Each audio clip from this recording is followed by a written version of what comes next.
ହେଇଚିରେ ପୁଅ ସର୍ବପ୍ରଥମେ ଷ୍ଟାଇଲ ମାରିକି ଭେସୁଙ୍ଗା ପତ୍ର ମାରାଣ ଭେସୁଙ୍ଗା ପତ୍ର କିଛି କାମ ନାହିଁ ଷ୍ଟାଇଲ ମାରିକି ନେଇଯିବା। ଆଜି ଆମ ଫ୍ରିଜ ରେ 4-5ଟା ଖଣ୍ଡେ ଚିଙ୍ଗୁଡି ସଫା କରିକି ରଖାଇଥିଲା। କାହା ପାଇଁ ରଖାଇଥିଲା କିଏ ରଖିଥିଲା ସେ କଥା ଜଣା ନାହିଁ, ଖାଲି ଏତିକି ଜଣା ଅଛି ଫ୍ରିଜ ଚିଙ୍ଗୁଡି ଅଛି ମାନେ ଯାହା ହେଲେ ଗୋଟେ ବନେଇକି ଖାଇଦିଅ। ଖାଇସାଇଲା ପରେ ଯିଏ ଚିଙ୍ଗୁଡି କି ଖୋଜିବ କାନ୍ଦିବ ତମେ ଜାଣିବ ଚିଙ୍ଗୁଡି ତାର। ହଉ ଦେଖ ଆସିଲା ମିକ୍ସି ରେ ପଡିଲା କିଛି ଅଦା, ମିକ୍ସି ରେ ପଡିଲା କିଛି ରସୁଣ, ମିକ୍ସି ରେ ପଡିଲା କିଛି ଜିରା, ମିକ୍ସି ରେ ପଡିଲା କିଛି କଞ୍ଚା ଲଙ୍କା, ମିକ୍ସି ରେ ପଡିଲା ଛୋଟିଆ ପିଆଜ, ଆଉ ଟିକେ ପାଣି ଢାଳି ଦିଅ ତାପରେ ଘୁଡୁଣି ଦେଇକି ଗ୍ରାଇଣ୍ଡିଙ୍ଗ କରିଦିଅ। ବୁଝିଲ କି? ଆରେ ହଁ କହିବା ପାଇଁ ଭୁଲି ଯାଇଥିଲି, ଗୋଟେ ଟମାଟୋର କୁ ଆଉ ଧନିଆ ପତ୍ର ଧେଣ୍ଟି 2ଟା ପକେଇକି ଗ୍ରାଇଣ୍ଡିଙ୍ଗ କରିଦବ। ବୁଝିଲ କି? ହେଇ ଦେଖ କାହା ପାଇଁ ରଖାଇଥିବା 4-5ଟା ଚିଙ୍ଗୁଡି ଆସିଲା। ତାପରେ ଆଳୁ ଟିକେ ପକେଇଦେଲି, ହଳଦୀ ଟିକେ ପକେଇଦେଲି, ଲୁଣ ଟିକେ ପକେଇଦେଲି, କୁଚୁରୁ କୁଚୁରୁ କୁଚୁରୁ କୁଚୁରୁ ଭଲ ଭାବରେ ତାକୁ ଗୋଳେଇ ଦେଲି, ଷ୍ଟାଇଲ ମାରିକି ତମକୁ ଦେଖେଇଦେଲି। ଚାଲ ନେଇଯିବା। ହେଇଚିରେ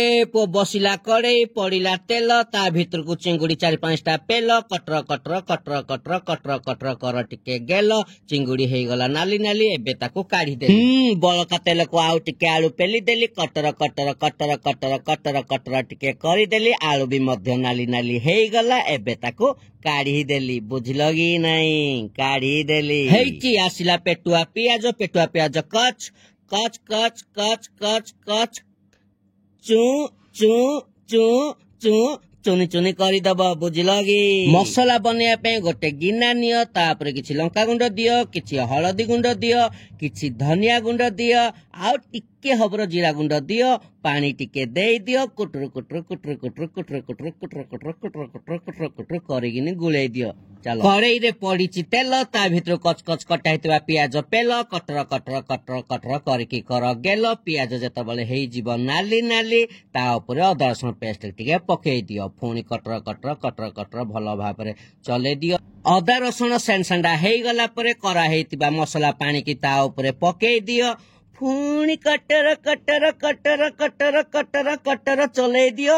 ଗ୍ରାଇଣ୍ଡିଙ୍ଗ କରାହେଇଥିବା ଟମାଟୋ ପ୍ୟୁରିକି ପକେଇ ଦିଅ। ପୁଣି କଟର କଟର କଟର କଟର ଭଲ ଭାବରେ କଷି ଦିଅ।